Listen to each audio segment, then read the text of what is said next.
Okay, so there's been something I've been thinking about which I haven't thought about, like this problem that I was kind of curious about, but I haven't thought about till today. Is that I just like observe that if I take a piece of paper and I fold it in half, and I fold it in half again, and I like keep folding it in half or whatever,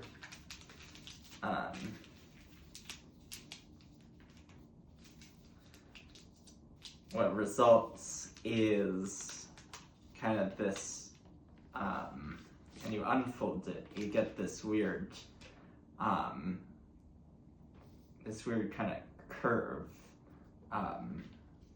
If you assume all angles here are right angles, it's called a dragon curve, I guess because it kind of looks like a dragon.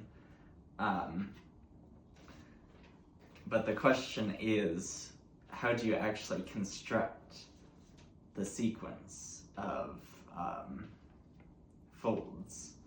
Like, how do you know when it's folding left? How do I know it's folding right?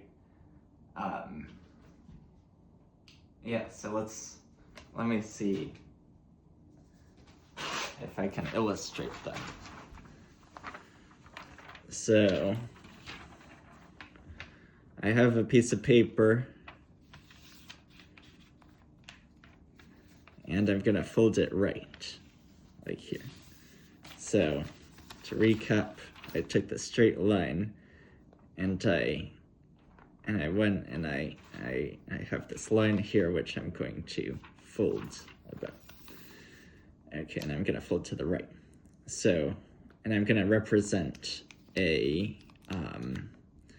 dragon curve by ones and zeros. So 1 meaning it folds to the right, 0, actually let's do -1, -1 for left.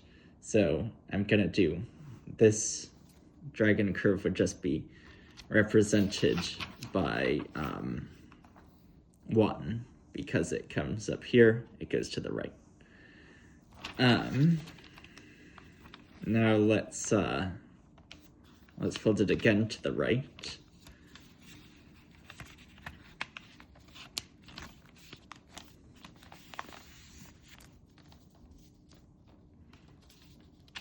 Then the dragon curve which this represents will be, let's see, it goes to the right once, then it goes here and it goes to the right, then it goes to the left. So that'd be 1, 1, -1. Okay. So now let's think about what's actually happening here.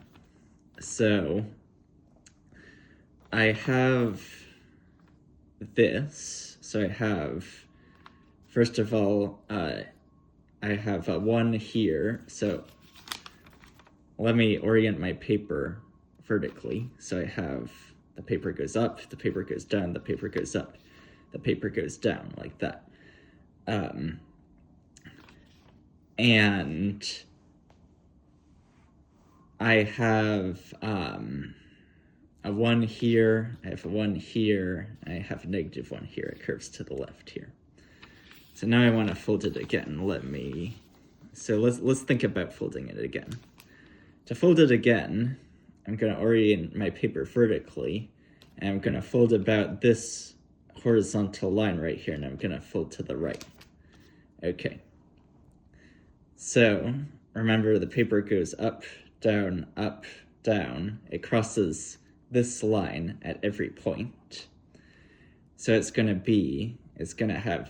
go with this point, then there's going to be some fold here, then it's going to have a 1, then there's going to be another fold here, then it's going to have another 1, then there's going to be another fold, and then a -1, and finally another fold. So it's that we have basically our new sequence will look like x1, x1, x, -1, x, where the x's are unknown. And yes, and notice that when we fold to the right, the pieces which are oriented vertically, that will become, which are oriented up, will, when I fold to the right, they will, of course, become right folds. They will become ones.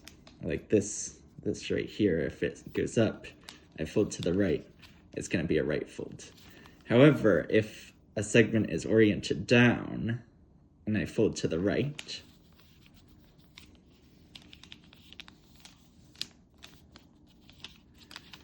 I think about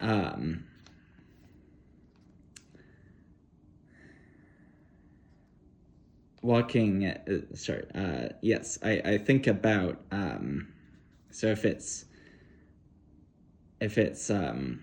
oriented down and I fold to the right, then I'm not going to take, and I think about walking along this curve, I'm not going to take a right, but I'm going to take a left.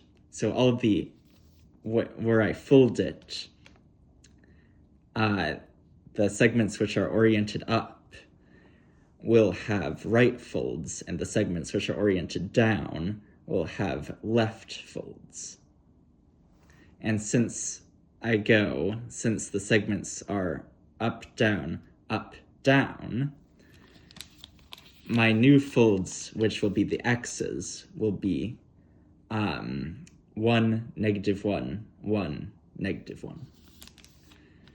So that means I predict that my new sequence will be 1, -1, 1, -1, and then filled in, interspersed with 1, 1, -1. So the new sequence should be like, wait a minute, 1, 1, -1, -1, yeah, 1, 1, -1, 1, 1, negative. Okay. Wait. Okay. I don't know. Let's just see what it pops out. Yep. So I start with a 1. So I start with a 1. Then I do this one. I have -1 here because it curves to the left. I have this one here. I have 1 here because it curves to the right. I have this here. I have -1 here because it curves to the left. So that's the 1, -1, 1, -1. And then here we have a curve to the right. In between the 1, -1, 1, -1, we have the curve to the right. Again, curve to the right. We have curve to the right again. And then we have curve to the left. So that's the 1, 1, -1. So the total curve will just be the 1, -1, 1, -1 with the 1, 1, -1 between it. And so that's how you could predict this curve. So yeah, I thought that's pretty interesting. And this is like something you could bring up at your, just like pretty easily to anyone, just like you have a piece of paper and you're, and you fold it and you have these curves.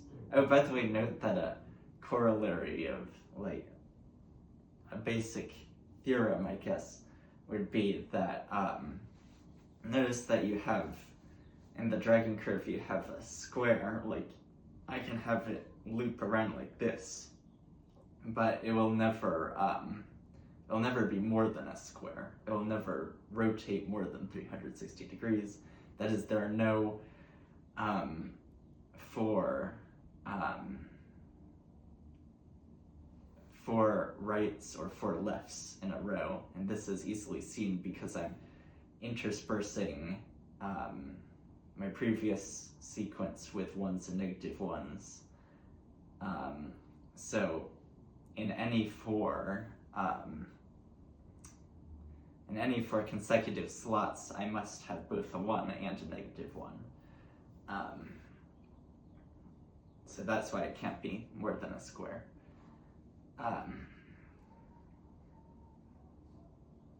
Yeah, bring this up to, you can bring this up to people, just like, could just fold a paper and just see, oh look, here's an interesting curve. I honestly was tempted, if I knew anyone in the area where I ate lunch, I took, the first thing I did after I thought about this was take my chopstick container and fold it in half, and then in half again, then fold it down. And I wanted to tell someone about it. Yeah, it's pretty interesting, I think. Yeah.